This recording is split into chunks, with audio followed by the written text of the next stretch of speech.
All right, the 49ers report off and running on this fine and dandy Thursday, April 3rd. My name is Chase Sr., and no matter where you are or how you're tuned in, thank you so much for making today's show a part of your day.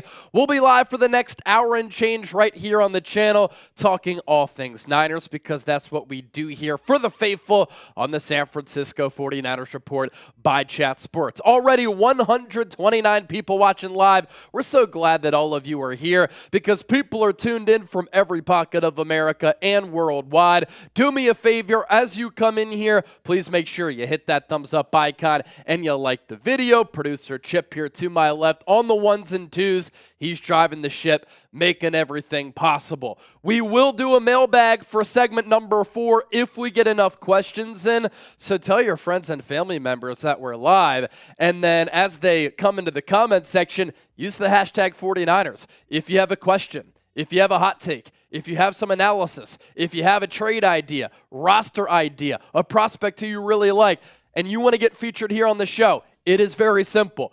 Use the hashtag 49ers or send in a super chat. And of course on this program, it's always bang, bang, Niner gang. It's red and gold till you're dead and cold. If you're ready to start the show to talk some Niners, I want everybody right now to hit that thumbs up icon and like the video. You see the poll question in the chat right now. Will we get the stream to 100 likes? We're off to a good start. About 50 likes right now. 97% saying yes. 3% saying no. I'm an L7 weenie. You don't want to be in that category. Hit that thumbs up icon, like the video, and with that, let's start the show right now.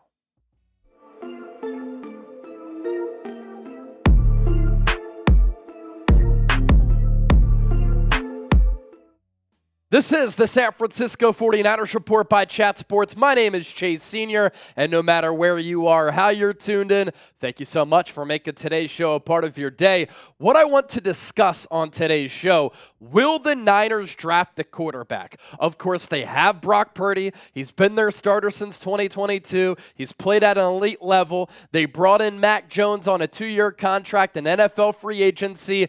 Tanner Mordecai is the QB3, but this is an interesting quarterback class. It's thin as far as franchise-changing talent, but there are 2 quarterbacks that I want to discuss on today's show that I think could be intriguing options for the Niners on day 2 or day 3 of the draft. And you look at that Niners quarterback depth chart. We'll see if and when a contract extension gets done for Brock Purdy. It's going to be within $50, $60 million.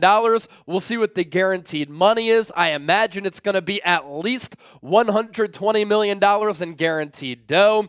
And I think that deal will eventually get done because Purdy has played too well for San Francisco, and he's too good of a scheme fit for what Kyle Shanahan wants at that quarterback spot to let him go or to have him play on the expiring year of his contract. Because if you don't have a quarterback and you're in quarterback purgatory, you're in no man's land. It's the worst place to be in the NFL. I think Mac Jones is a very capable backup quarterback. Kyle Shanahan loved him in the pre-draft process in 2021. Gets the ball out on time, in rhythm, accurately. He can run the system. When he was at Alabama, he had an unbelievable year en route to winning the national championship. But to start his career, he hasn't been in an ideal offensive situation. And then QB3 is a big unknown. And that's part of the reason why I'm doing this show here today. Tanner Mordecai showed some things in college while playing for SMU, playing for Wisconsin last year in the preseason. You saw some athletic ability for him, has a solid arm. He can move, but he's a huge unknown, and I don't think that he would be better than the 2 quarterbacks who we're going to dissect, evaluate, and scout on the show here today. So naturally with that, I pop up today's poll question. Do the Niners need to draft a quarterback? Let me know down in the comment section right now. As for my quarterback big board for the 2025 NFL Draft, Cam Ward is my QB1 out of Miami. What a path he's been on. He was at Incarnate Word. Then he went to Washington State, transferred to Miami. Last year, really emerged as one of the top quarterbacks in the country. And his ability to come through in the clutch, he has that clutch gene. Good athlete, really strong arm. I like the personality. He's a dog, has swagger and confidence.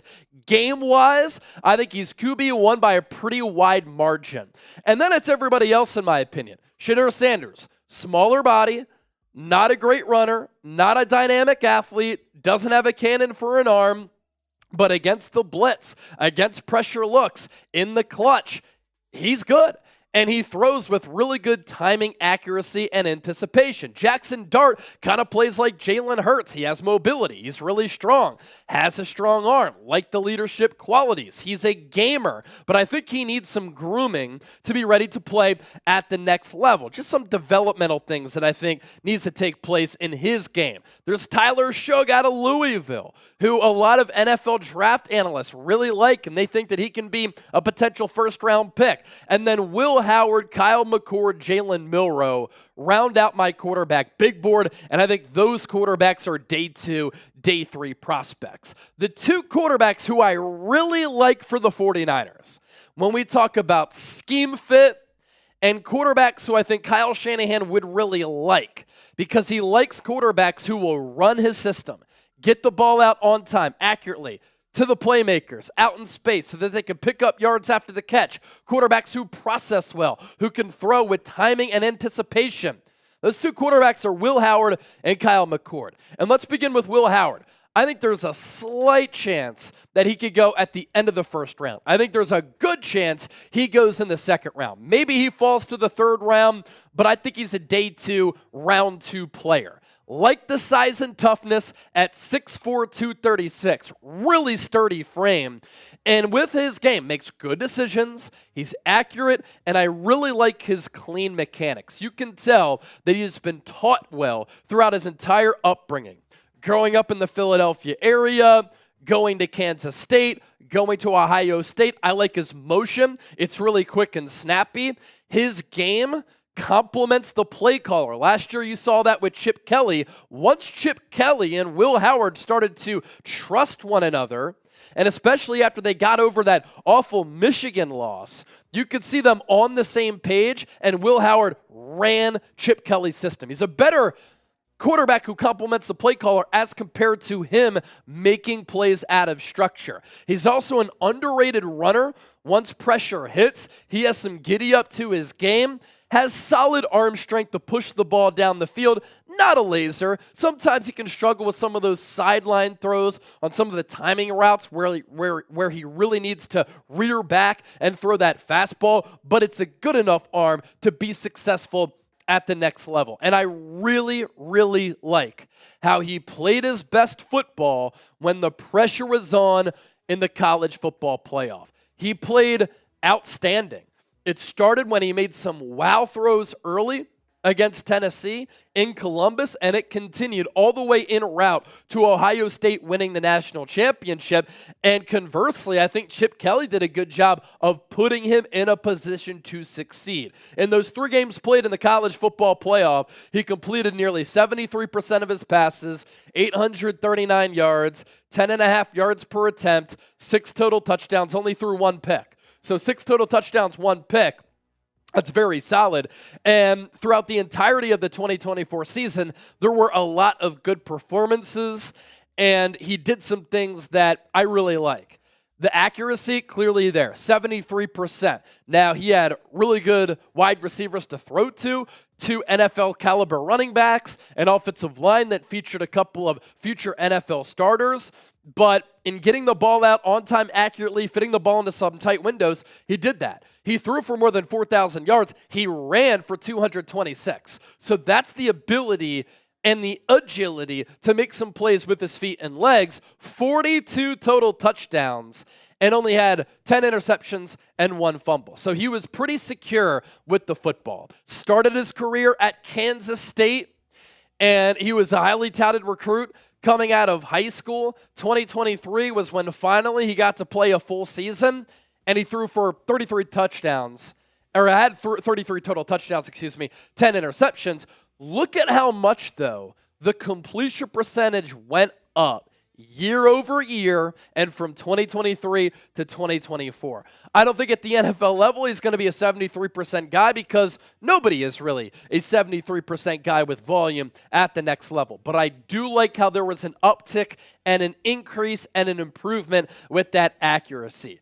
But due to it being a thin quarterback class, for instance, last year it was a deep quarterback class. A lot of really good QBs. Caleb Williams, Jaden Daniels, Drake May, J.J. McCarthy, Michael Penix, Bo Nix, they all went early in that first round. If that were the quarterback class this year, I think Will Howard could be available at a point where the Niners could take him while still addressing other needs. But this year, I think Howard could sneak into the second round, and the Niners aren't going to take a quarterback in the second round. If he falls to round 3 and you make some trades to maybe gain another third-round pick, then I would be intrigued. But the quarterback who we're about to talk about next, I think might be a more realistic option. So stay tuned for that. Speaking of the NFL draft, Niners draft hats are available at chatsports.com/49 draft hats. These are the hats that the draftees from this class will be wearing. You can get yours today. Available in black, white, snapback fitted. There's also the dad hat style, which is a little bit more snug on your dome piece. You plug in that link down below, it takes you to Fanatics. Chatsports.com/49 draft hats. Going to put that link down below in the comments section attached to the pinned comment. Look fresh, rep the Niners, and wear the same hats that the Niners draftees will be wearing after they get selected by San Francisco. All right, we continue to move forward on today's show. My favorite quarterback in this class for the San Francisco 49ers, if they want to draft a quarterback who could fall to a point where it makes sense for the Niners, is Kyle McCord out of Syracuse. Funny enough, earlier on in this show, I was talking about how I really like Will Howard. Well, Will Howard replaced Kyle McCord at Ohio State, which then forced Kyle McCord to transfer to Syracuse. When I scout McCord, good size, 6'3", same height pretty much as Will Howard. Not as heavy. Will Howard, 230 plus pounds. Kyle McCord at 218. McCord at times during his Ohio State career, as he was a former 5-star coming from St. Joe's Prep in Philadelphia, which churns out great college and pro prospects on the regular, he struggled with this confidence at Ohio State. And I'm not sure if him and that coaching staff weren't on the same page, if Ryan Day didn't fully trust him, but he just lacked confidence. You could see it in his eyes. You could see it with this play. He'd make some good throws. He'd have some good games. Then he'd make some bad decisions, and he'd have some porous games. But then this past year, under Fran Brown, who is a great players coach and instills a lot of confidence in his players, he fully put it together. And Kyle McCord looked really confident from the start of the year to the end of the year. And I think he was motivated a little bit because he felt disrespected by Ohio State for basically getting him out of that program and finding his replacement through the transfer portal in Will Howard. Now, Kyle McCord is not mobile inside or outside the pocket. He doesn't have a running ability like Will Howard does, but he's really good making throws within the pocket. And he's a really good thrower of the football. And I also like his mentality. It's very aggressive. He has that gunslinger type of thought process going on in between his ears. At times, he can process a little bit slow, but if he were to go to a team like the 49ers, I really think Kyle Shanahan could continue his development from what he did at Ohio State, making the leap while at Syracuse, and then being able to have him within this Niners program over the next few years where he's not going to be pressed to play. He can be a backup, and he can learn from the likes of Brock Purdy, Mac Jones, and Kyle Shanahan. And over time, I think at the very least, he can become a very solid backup and potentially a solid starter in this league. And when I talk about what he did last year at Syracuse, I was very impressed. 13 games played, Playing in the ACC, they went up against some pretty good competition. He completed 66% of his passes, and his numbers were awesome. He threw for nearly 4,800 yards per attempt at 8.1. He had 37 total touchdowns and 12 interceptions. And year over year, there were sizable improvements with his game. Keep in mind, when he was at Ohio State, he had multiple skill position players on the offensive side of the football who were either going to be NFL players or are going to be NFL players or are turning into NFL players right now. And his completion percentage went up just a tad, but look at how much his passing yards went up when he didn't have as much firepower on offense. 3,100 plus yards to nearly 4,800 from 2023 to 2024 with only one more game. Yards per attempt went down because Syracuse didn't have some of the athletic wide receivers and dynamic home run hitters on that outside, but the total touchdowns went up by 13. And yeah, he threw it a little bit more, so the interceptions are going to go up, but the fumbles did go down. So Kyle McCord is a player on day 3 who the Niners have 11 picks, right? And they have a lot of needs. Offensive line, defensive line, linebacker, corner, running back I think they could use. Maybe another tight end, maybe some wide receivers, depending on what they want to do with Brandon Ayuk. I would love Kyle McCord as a developmental quarterback in Kyle Shanahan's system, and I've been saying that over the last couple of weeks, so excited to say that here and talk about it in depth on the show. Some people really like Riley Leonard within this Niners fan base. I don't think he's a good enough passer to be a good quarterback at the next level. I don't think he's a good enough or consistent enough passer for Kyle Shanahan. And in the college football playoff, Notre Dame rarely asked him to throw the football. And this past year, once he transferred from Duke, where he was playing under Mike Elko, plays under Marcus Freeman, and he helped get Notre Dame over the top. They played for a national championship. All that is great. He was a really good running quarterback. Yeah, he combined for 38 total touchdowns, but I just don't like what I saw within a small sample size of him throwing the football. I think the motion at times can get a little bit inconsistent and loopy. And I think it's pretty telling when a college program doesn't want your quarterback to throw all that much. And there's just not a large body of work as far as passing production throughout his college career from Duke to Notre Dame. So even if it's a 7th round pick that comes along, if I'm the Niners, I'm still passing because I just don't see how he's going to be able to find success at the next level. Again, the athleticism, the running ability, it's pretty damn good, right? 906 rushing yards in 2024, that's no joke. 17 rushing touchdowns, he deserves credit for that. But there is a long way for him to go as a passer if he wants to succeed at the NFL level. So which quarterback prospect do you like for the 49ers? And obviously, realistic quarterback prospects is what I'm asking you about here. Segment number 1 is down. We're only getting started live on the San Francisco 49ers Report. Segment number 2 coming up here in a blink. Just want to see what the people are saying here with about 200 people watching live. Surfbone said Jalen Milroe, small hands, inconsistencies as a passer. I don't love it there. Surfbone also saying, can I get an amen? Yeah, you got it. Joji, Bo Nix was an old fart when he entered the NFL. That is true. Played very well as a rookie. I think the experience at Auburn and Oregon really helped him. Who else we got? The Deaner making a good point. I see all this money is going through the Ohio State Buckeyes. You know, there was some chatter that they had the most expensive roster in college football last year. Just a loaded team. Absolutely loaded team. All right, if you want to be a part of our mailbag, use the hashtag 49ers or send in a super chat. That's hashtag 49ers or send in a super chat. That'll be segment number 4.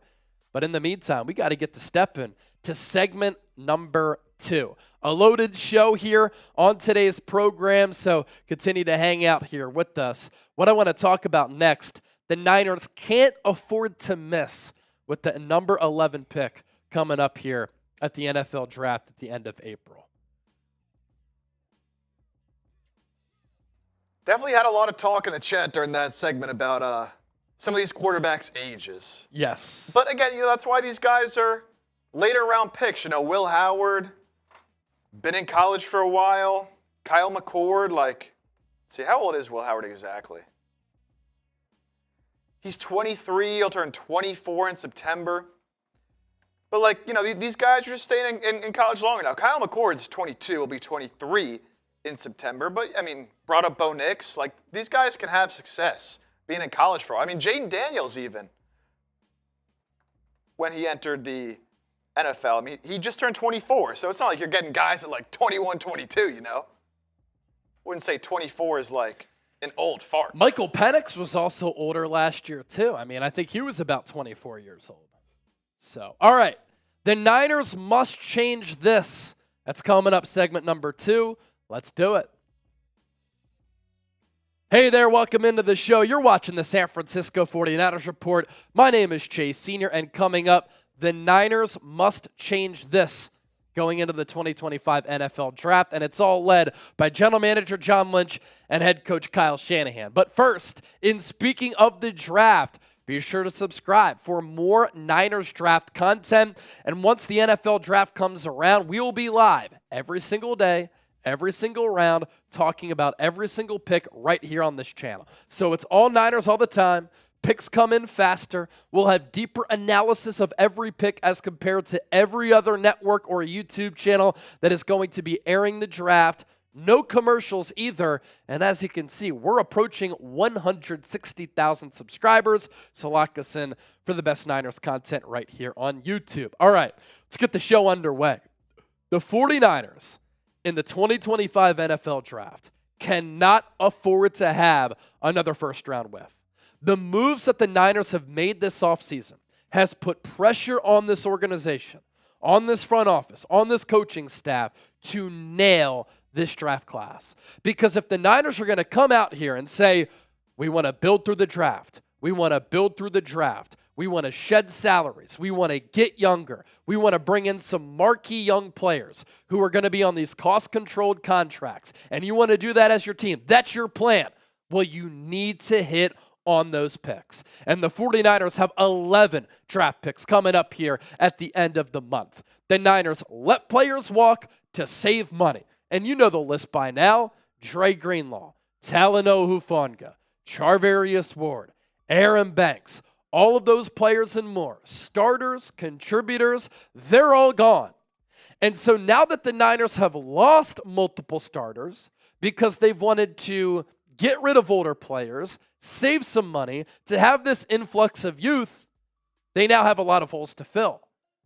And we're talking about holes to fill on the starting lineup here.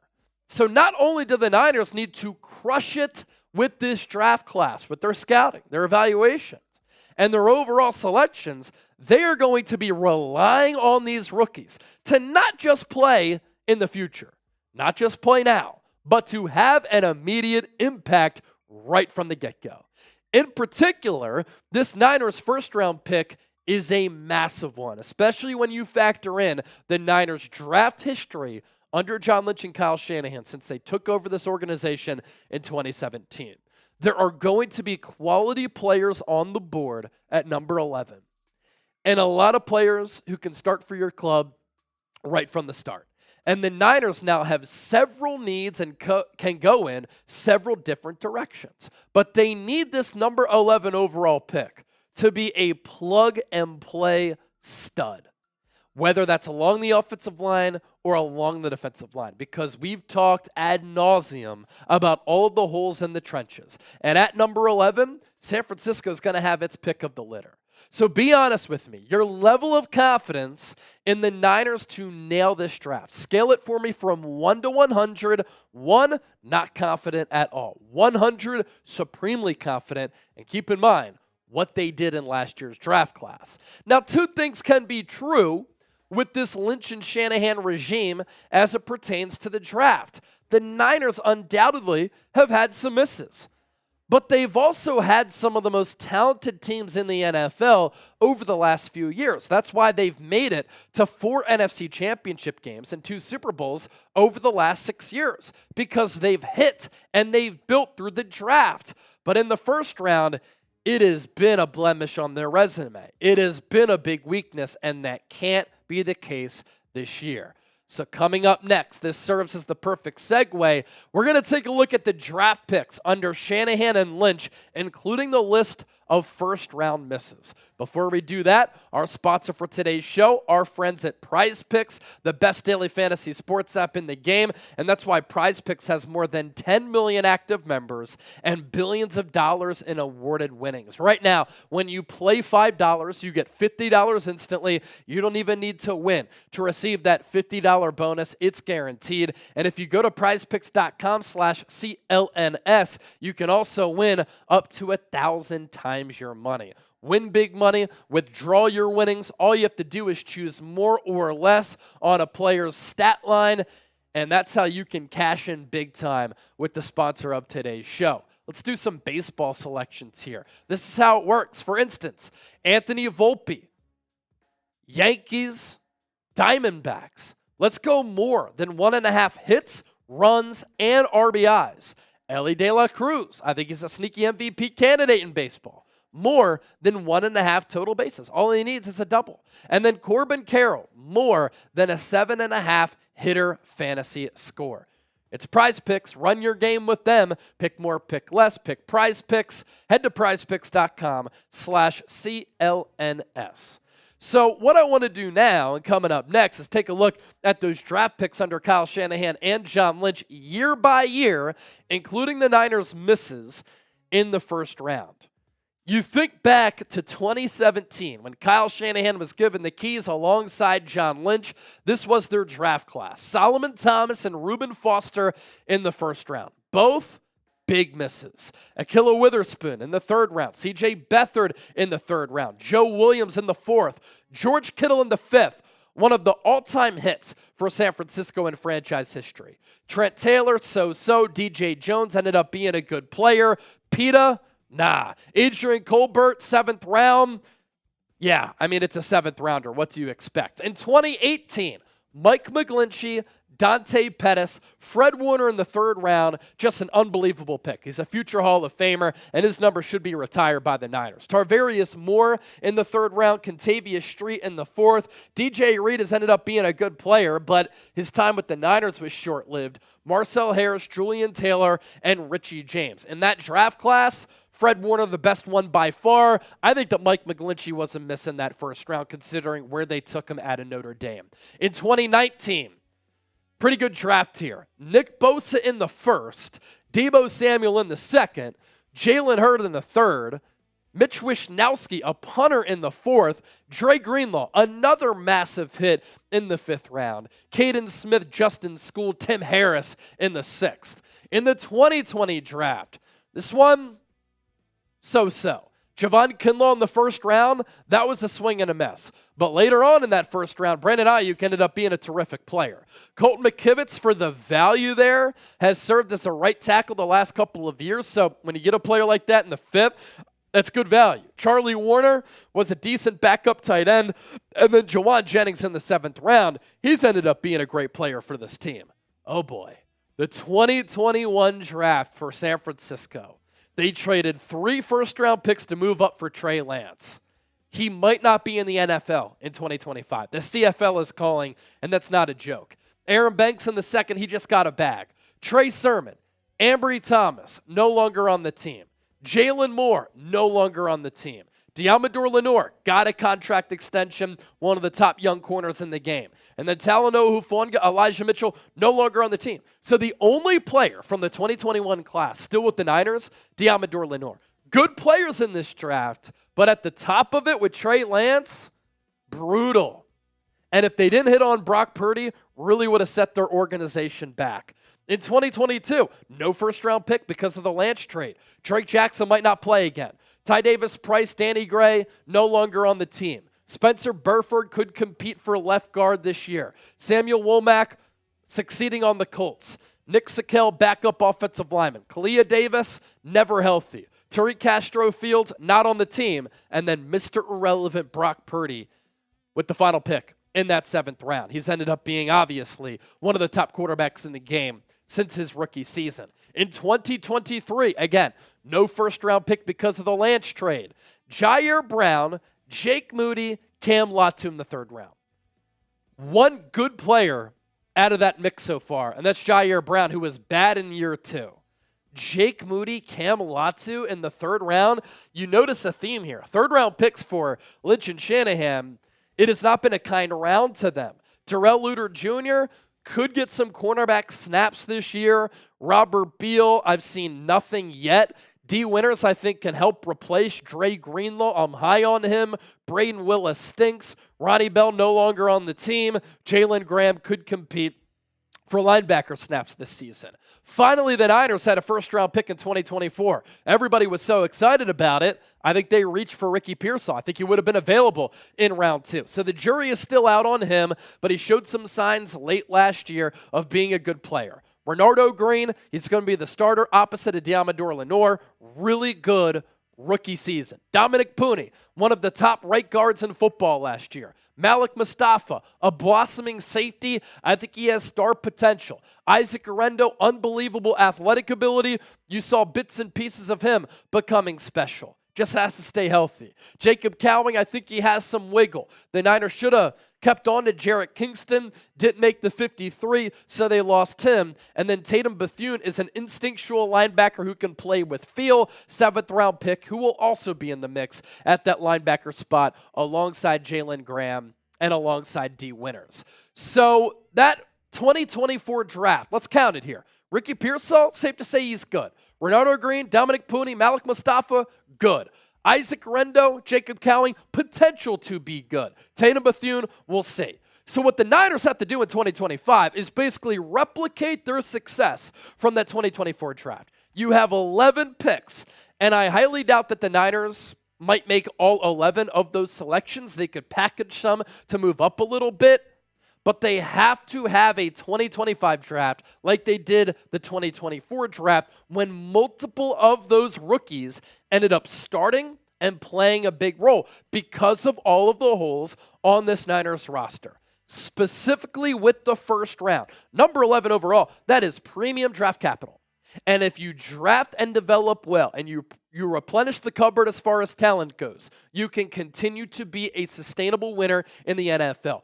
If you also plan ahead for player departures, it allows you to let those players walk as they get paid stupid dollars in free agency, and then you can plug and play those young players.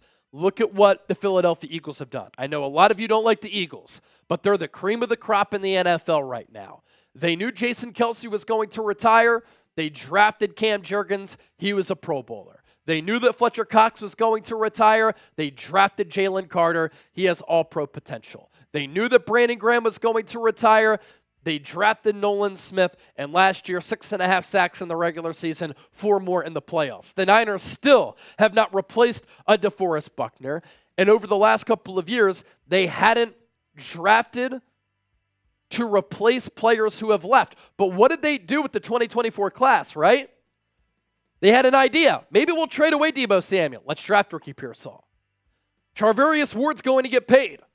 We'll draft Renardo Green. Aaron Banks is going to get a bag. We'll draft Dominic Pooney. Jordan Mason might not be on the team. Let's draft Isaac Arendo. Talanoa Hufanga is going to be a free agent. Let's draft Malik Mustafa.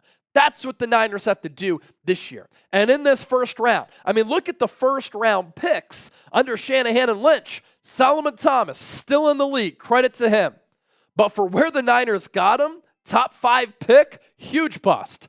Reuben Foster, good player, couldn't stay out of trouble. Mike McGlinchey, average to solid, never great. Nick Bosa, 1 defensive player of the year. You got him at number 2. Cardinals went with Kyler Murray at number 1. We've seen teams mess up picks when a player like Nick Bosa is on the board. Some people will say, I don't give the Niners credit for drafting Nick Bosa. I will, because we see draft busts all the time. So Nick Bosa, incredible player. Javon Kinlaw, he's on his 3rd team, even though he just got $15 million a year from the Commanders. Insane contract. Brandon Ayuk, phenomenal player. He was a 2nd-team All-Pro. Trey Lance, one of the worst trades in NFL draft history. Might not be in the league this upcoming season. a few years after being selected, number 3 overall. And then Ricky Pearsall, the jury is still out. I have a few guys that I really like at number 11. If Armand Membu is there, offensive tackle out of Mizzou, I'm racing the card to the table. Mason Graham, defensive tackle out of Michigan, really like him. Jalen Walker can play off-ball linebacker or blitz the quarterback. Love his versatility. Will Campbell, offensive tackle, he's nasty, very athletic. He could also play guard right away. Tyler Warren, going to be a perennial Pro Bowler, in my opinion, at tight end.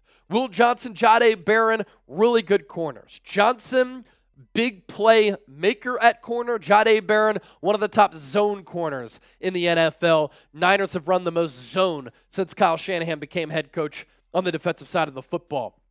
Walter Nolan, dog at defensive tackle. Derek Harmon had nearly 60 pressures last year. And then Jahad Campbell, I think he's a plug-and-play starter right from the jump, but I'm not going to take him at number 11. I would probably move back. So what say you? Who do you want the Niners to take at number 11 overall? Drop me a name down in the comment section. Segment number 2 is down. We'll push forward to segment number 3 like we're on a 2-minute drill coming up here in just a moment. Get those names down in the comments. Who would you take if it was up to you? Good thing it's not. Some of you would probably take some crazy players. But let's see.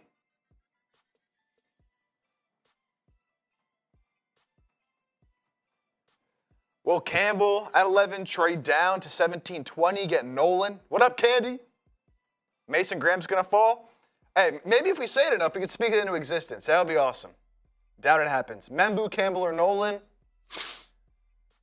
Does Walter Nolan remind you of Vince Wilfork? I haven't really thought of Walter that as a Nolan? comparison. Yeah. No, Walter Nolan is a lot smaller than Vince Wilfork. Like, he's 298 pounds, and he's explosive and quick with the get-off. Vince Wilfork was like 340, 350 pounds. More of a nose tackle, whereas Walter Nolan, more of an offensive tackle. Nose tackles will line up right over the center. I think Walter Nolan would be a good scheme fit with the wide 9, but Vince Wilfork would not be. Just a massive body, much different player. Happy Gilmore, Leon Sandcastle, good one. Sergio said Travis Hunter not going to be available to the Niners at number 11. Like, when I talk about my guys who I like, and I'm going to expand on that list coming up here in a moment, it's players who are realistic for the Niners at number 11. And I think that Travis Hunter is going to go within the top 3, top 4. So coming up next, we'll cue it up, man. My draft crushes. Candy! $50 super chat. Thank you, Candy. We appreciate you. Miss you too. Thanks for the live show. Hey, Candy, thank you for being here with us. We miss you as well. Good to have you back. Big time $50 super chat. That's legendary stuff right there. Thanks for supporting the show. We'll pop that up as Candy makes it rain. All-time legend here on the show. Candy, I put in your order for your jersey this week. There it is. Shout out to Candy.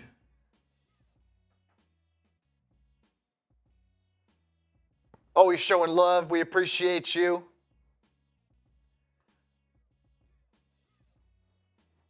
Appreciate everybody hanging out here with us today. Candy. Real one.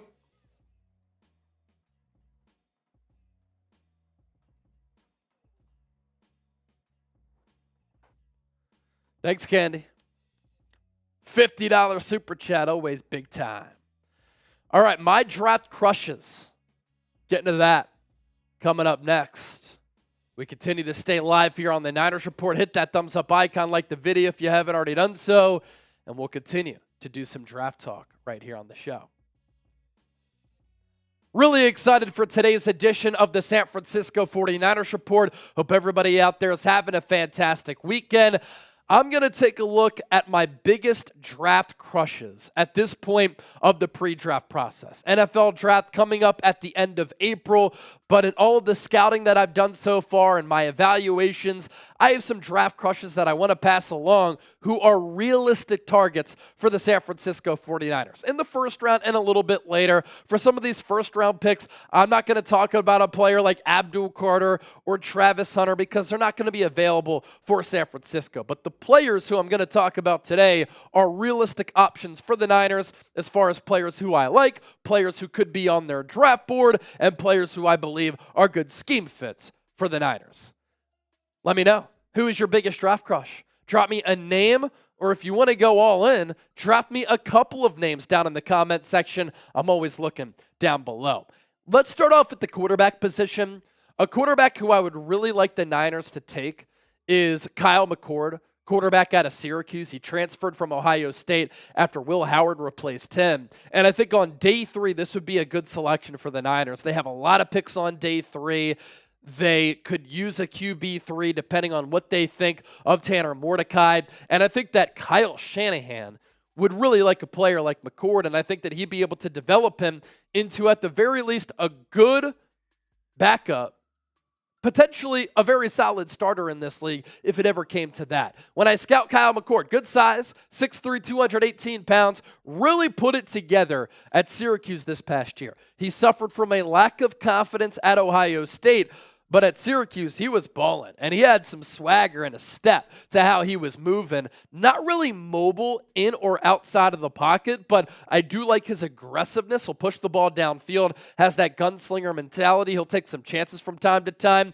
At times, he can process a little bit slow, but I do think that's something that Kyle Shanahan can work with him on. And last year with Syracuse, completed 66% of his passes, nearly 4,800 yards, 37 total touchdowns, 12 interceptions. The leap that he made year over year from Ohio State to Syracuse was massive. It was very impressive. And it tells me that he can continue on that ascent with his development. At the running back spot, this is a fan favorite for a lot of people, and he's one of my favorite running backs in this very deep running back class, and that's Cam Skattebo out of Arizona State. He ran a slower 40-yard dash at his pro day, 4.65, but keep in mind how big and girthy he is. I know a lot of you like that word. When I scout Skattebo, unbelievable contact balance. That's thanks in part due to him having such a strong lower half. And I think that he can make up for that lack of speed with him being able to take hits, stay on his feet, maintain his balance to pick up yards after contact. Is he a home run hitter who's going to run away from you? No, but he's a power back on a team that likes power backs inside this Kyle Shanahan outside zone scheme. And I do like the combination of power and speed for his size. He has versatility as a running back and as a receiver. And I think in Kyle Shanahan's offense, too, he can be a serious weapon with the multitude of ways that you can use him. Running back, fullback, as a receiver, line him up out of the slot, shoot against Texas in the college football playoff. He was throwing footballs downfield, had a monster game against the Longhorns, and that was a Texas team littered with pros who were going to be really good players at the NFL level. In 2024, rushing the football, he really popped off for Kenny Dillingham. 293 carries, 1,700 yards, 5.8 yards per carry, and 21 touchdowns. Then on the receiving end, he added 45 catches for 605 yards, 13.4 yards per catch, and 3 more touchdowns. And when I saw what he did against Texas, I definitely had athleticism concerns. But when he's doing that against an NFL caliber defense, I'm like, yeah, it's going to work at the next level. A player who I also really like at that running back spot, who has more speed and is more of a home run threat than Skattebo, but is different stylistically because he doesn't possess as much power, is Kaleb Johnson out of Iowa. And there were times this past year when you were watching the Hawkeyes where you saw number 2 make a big play, and you're like, wow, he's dynamic, he's elusive, he also has good balance, obviously in a different way than Cam Skattebo. And when he got his hands on the football, he was a threat in the Big Ten to take it to the crib. 240 carries, 1,500 plus yards, 6.4 yards per carry, 22 catches for a $188, and he combined for 23 total touchdowns. I also really like the ball security, 0 fumbles. In a way, kind of reminds me a little bit of Le'Veon Bell to a certain degree, with how smooth and effortlessly he sometimes moves as an athlete. The career numbers in 2022 ran for 779 yards, 5.2 yards per carry, 6 touchdowns. Those numbers went down in 2023, only played 10 games, and then he really took off this past year in 2024. Receiving-wise, I do want to see a little bit more consistency. The safe play, throw it to him on a little bit of a swing route. I'd like to see him develop that aspect of his game just a tad, but when he has the ball in his hands and he starts to get moving, he can make guys miss in the open field, and he's very agile. A wide receiver who would be a great fit for the Niners, who is one of my guys, is Jaden Higgins out of Iowa State. I talked to him at the NFL Combine, and he talked about how much he loves being a run blocker. And so I asked him, you met formally with the 49ers. Kyle Shanahan is a coach who values wide receivers who run block. He said that is something that Noah Pauley taught me. Noah Pauley is the pass game coordinator and wide receivers coach for Iowa State. He interviewed with the Niners to be their offensive coordinator. So there's some familiarity there. And I just love how rugged, tough, and physical Jaden Higgins is. I love the athleticism at the size. And with how he tested at the NFL Combine, he ran quickly. So not only is he a big body who can go up and get it, make contested catches, climb the ladder, and come down with some 50-50 balls, he's got some giddy up to him. And last year targeted 129 times, 87 catches. Keep in mind, Jalen Noel is also on that team. Almost 1,200 yards receiving, 13.5 yards per catch, 9 touchdowns. Here's another thing, really good hands. On 87 catches and 129 targets, he only had 2 drops. I think he's a round 2, round 3 player. And the consistency of the production is what I like to see here. I want players who put up good numbers and test well. And Jaden Higgins did that. 983 yards 2 years ago, almost 1,200 in 2024. And when he was at Eastern Kentucky, he was a steady contributor. In 2022, he had 10 touchdowns. And look at that. Throughout his entire college career, 3, 4, 5, 6, 7 drops on all of those targets. That's good stuff. Had a relative athletic score grade of 9.63. Checked in at 6'4", 214 pounds, 39 inches on the vertical, 10 feet on the broad jump, and a 4.47 40-yard dash. Guy's an absolute dog. Another player who has a similar game and body type is Alec Manor. Wide receiver out of Stanford. A lot of you in Northern California are very familiar with the player. A lot of you might be familiar with what he did against Travis Hunter. Every time I watched him play, he made some wow plays that screamed to me that he can be a very productive wide receiver at the NFL level. He plays and looks bigger than the 6'1" that he measured at in Indianapolis at the NFL Combine, but he is a pretty sturdy 206 pounds with cleats on. He's more like 6'2", 6'3". At that size, he ran a 4.44 40-yard dash, never shies away from contested catches. He's very physical. You can throw him some back shoulder balls. You can throw him some crossers. You can throw him some out routes, and he's going to snatch the ball right out of the air away from some defensive backs. And you see with the vertical and the broad, he's in the green there. That's some of the explosion that I talk about with the ability to go up and get it. 2 tight ends who I really like, Tyler Warren, Mason Taylor. The Niners, it wouldn't shock me if they went Tyler Warren, Penn State tight end, at number 11 if they go best player available, because I think that he can be a perennial Pro Bowler and potential All-Pro. If they take him, though, I think that would signal that George Kittle is not going to get a contract extension. that he's going to play the final year of his deal in 2025, because otherwise it wouldn't make sense to draft Tyler Warren, have him here for a few years, sign Luke Farrell, and then sign Kittle to a contract extension between $15 and $20 million per year, especially after what Trey McBride got from the Arizona Cardinals. But Warren is a fascinating player. Lined up as a center, lined up as a quarterback, ran the Wildcat, lined up out wide, lined up as a fullback, lined up as a traditional tight end at Penn State, and he was incredible. Was targeted 135 times by Drew Aller, had 104 catches, 1,200 yards, 11.9 yards per catch. He also carried it 26 times for 218 yards, so you can use him in that way too. Had 12 total touchdowns. He's so physical. He has a big body like Rob Gronkowski, but he rumbles after the catch like George Kittle.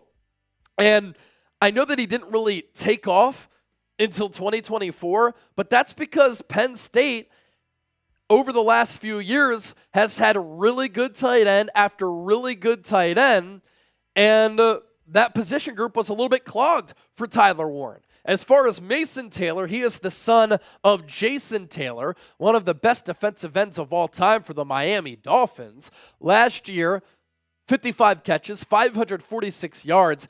I like how easy he moves as an athlete at his size. And I think his best football is to come, because I think he's only going to continue to develop. I also like his soft hands, only one drop. Other guys who I like along the offensive line in the trenches, Armand Membu, favorite offensive tackle in this class. I also really like Will Campbell. Gray Zabel out of North Dakota State. Love the toughness that he has. Tyler Booker, I think he's a plug-and-play starter right from the jump.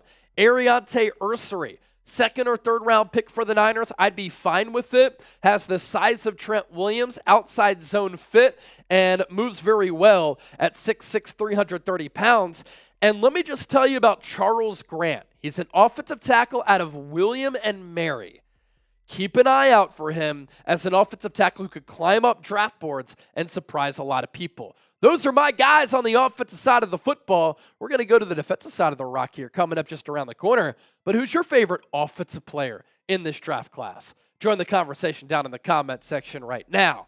In speaking of the NFL draft, the NFL released their draft hats for this year. Here's a look at the Niners draft hats for 2025, available in black and kind of that cream vanilla color. I think both of the designs here, they're awesome.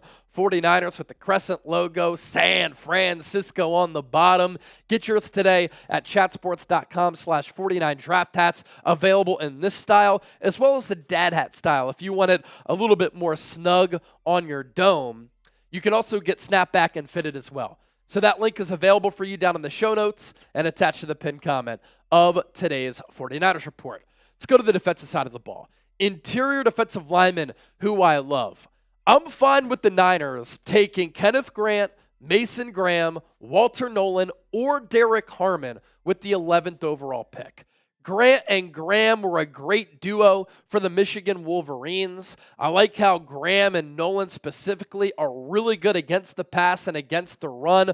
Nolan is very explosive and very athletic. There are some concerns about Graham because he weighed in 25 pounds less than what Michigan listed him as. Kenneth Grant was just very consistent throughout his career. Derek Harmon had one great year, but in that lone year, he had nearly 60 pressures, and you just saw the ability and the player that he could become if he continues his development, and I don't think that 1 year is a revelation. If the Niners come away with any of those players in this draft, and shoot, I'm okay with them trading back for one of them and, picking up another pick, I'll be a happy dude. Interior defensive lineman who I like outside of the first round. Alfred Collins out of Texas is yoked up. Darius Alexander out of Toledo, small school player who I think is going to be a really good player at the NFL level.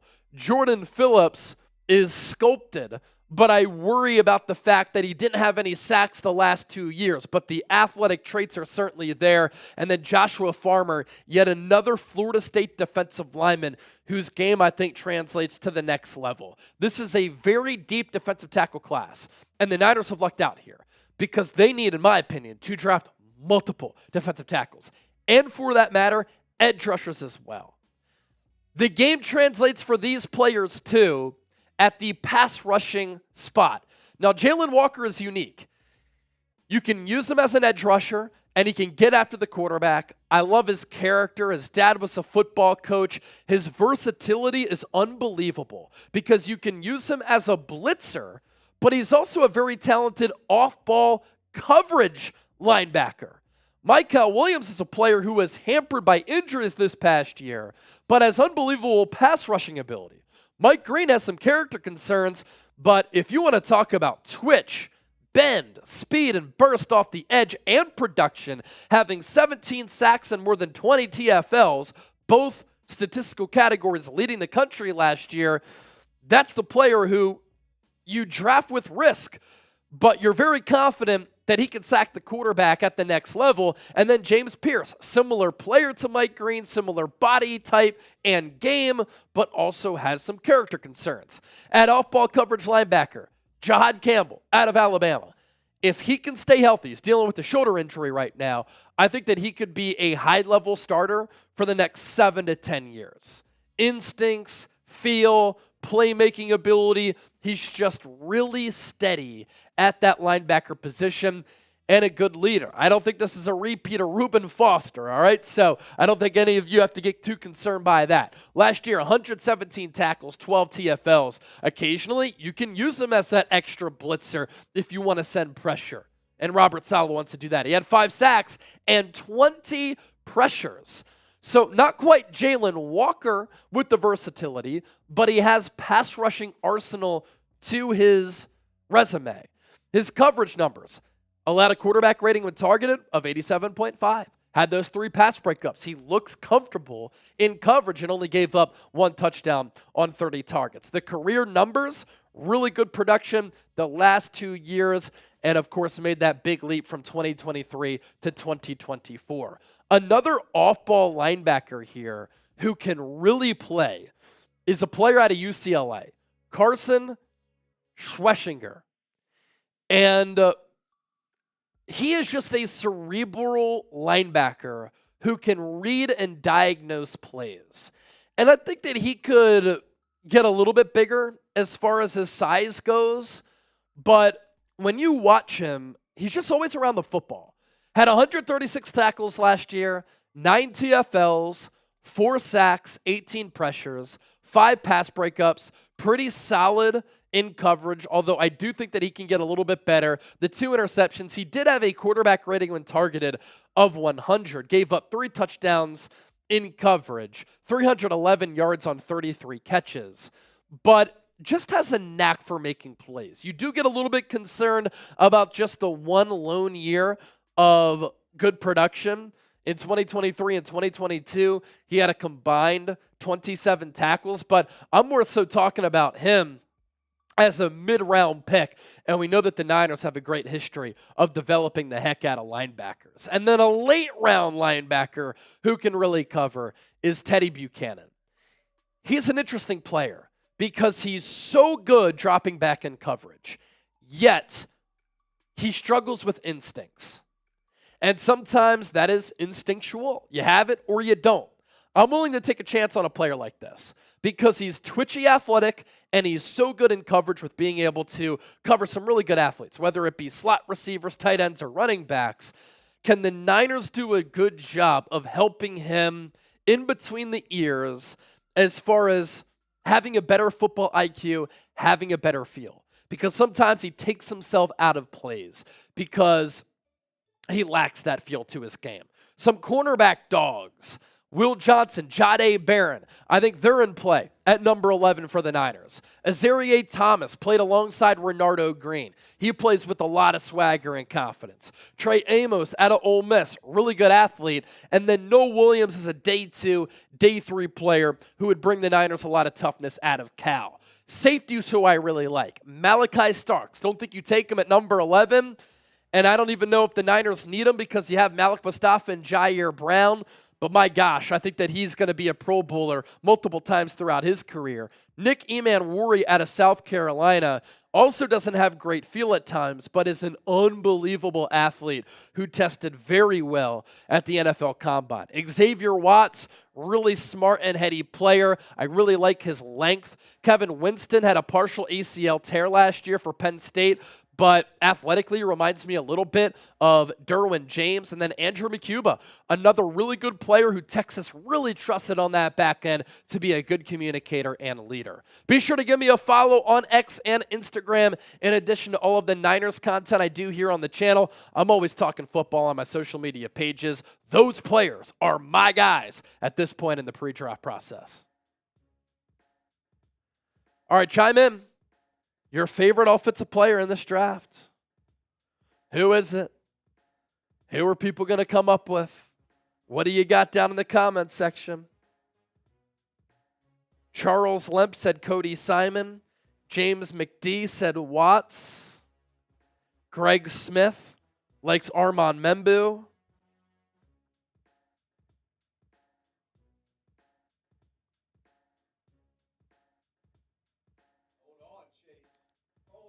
What do we got?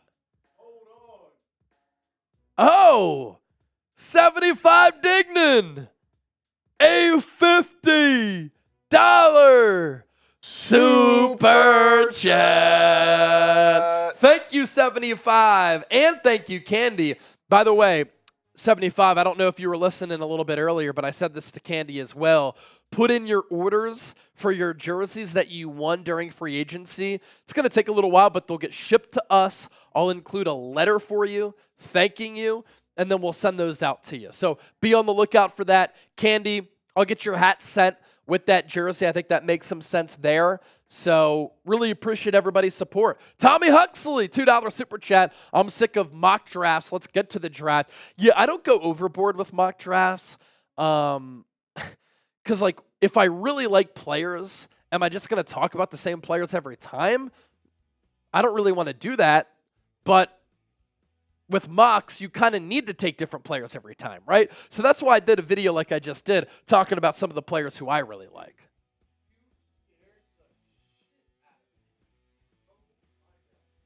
Oh, shit. Who is that? Oh, Sam up there? I thought I saw, yeah, there's somebody in the ceiling here, Sam Brown. That is hilarious.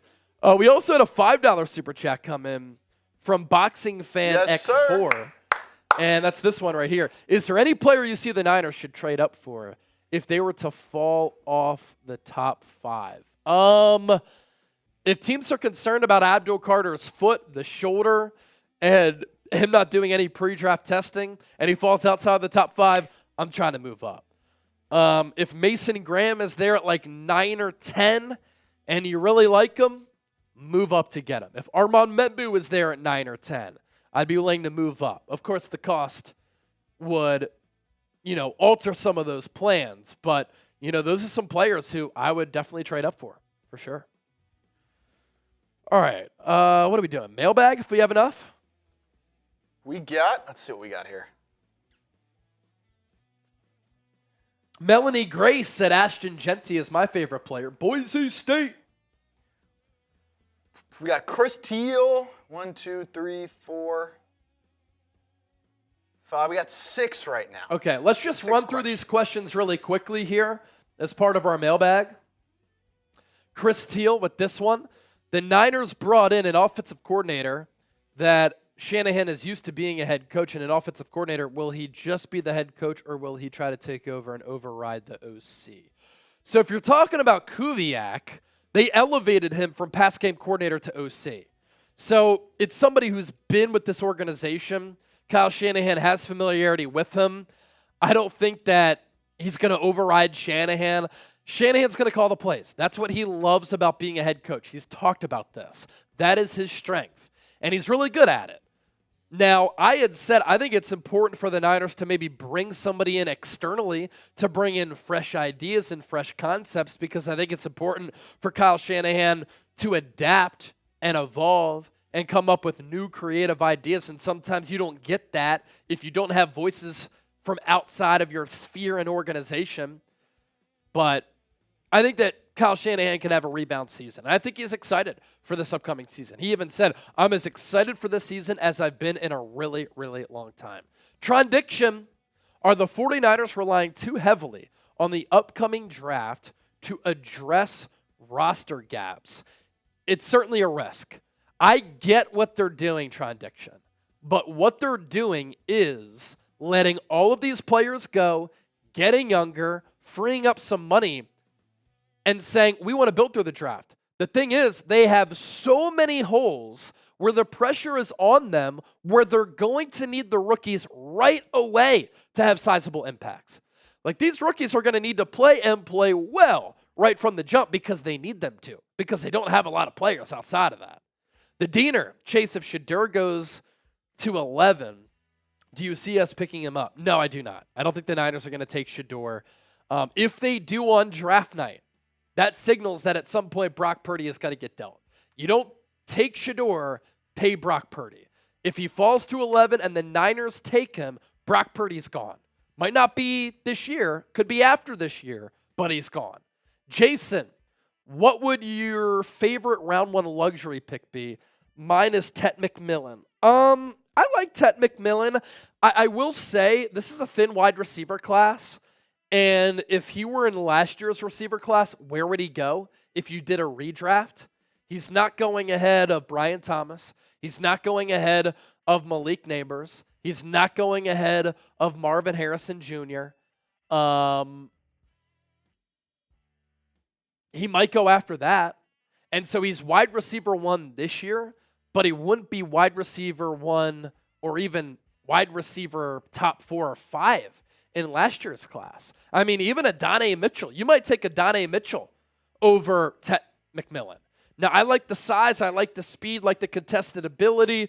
The lack of, blazing speed concerns me, but at that size, he does remind me a little bit of Drake London, and Drake London's a really, really good player. As far as luxury pick for me, man,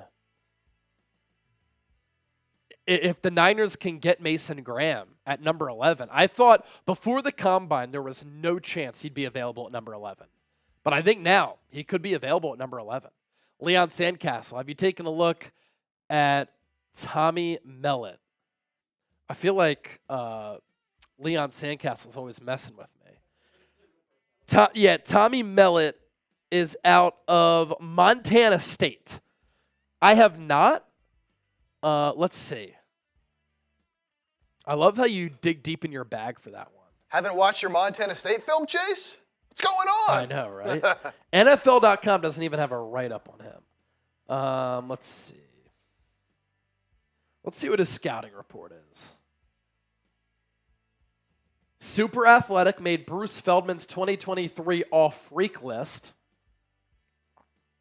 He is 6 foot, 208 pounds, so a little bit smaller.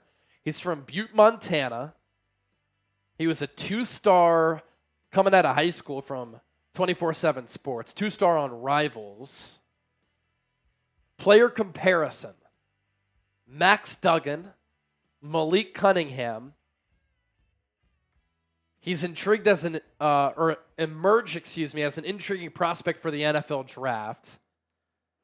Led his high school team to a state championship game. Let's see. Has 29 rushing touchdowns in his career. Super athletic, 6% body fat, 39-inch vert. 4.3 40-yard dash. What? Smartest QB I've ever been around from Bruce Feldman. True dual threat, 29 rushing touchdowns, and 2,474 career rushing yards. 4.3? That's crazy. Oh my God. 62.7% completion rate. That's not great. 10-2 touchdown to interception ratio. So they didn't have him throwing a lot. Interesting. I'll have to take a look at the tape, Leon. Joe G.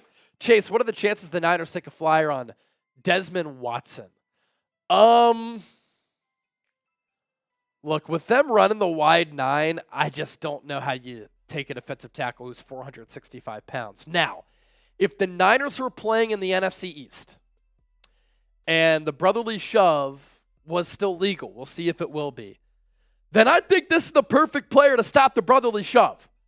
But for the Niners, wide 9, 465 pounds, doesn't make sense. Greg Smith, hi Chase, Armand Membu, Warren, Will Campbell, Mason Graham, Will Johnson, Jahad Campbell, edge rusher Jalen Walker. I like all those players, man. I'm not even going to lie. That's a good list right there, Greg Smith. Chris Teal, what would you do to adjust and be better in the red zone? You have to block a little bit better. Kyle Shanahan's play designs and play calling have to be better. You have to run it more efficiently on first down to set up success on second, third, and fourth down. Having Christian McCaffrey back is really going to help the Niners in the red zone as well. All right, we're going to dip on out of here. Thank you so much to 75 Dignan and Candy for the $50 Super Chats. You are both legends. I couldn't appreciate you enough or thank you enough for those big-time Super Chats. Thanks to everybody for hanging out. Did an awesome show today. A lot of draft talk. Be on the lookout for more content throughout the weekend. I'll be live with Larry Krueger tomorrow, 1:45 p.m. Eastern, 10:45 a.m. Pacific. See you over there on The Krug Show, and I'm always here on The Niners Report. For Chip, I'm Chase for the faithful. See ya.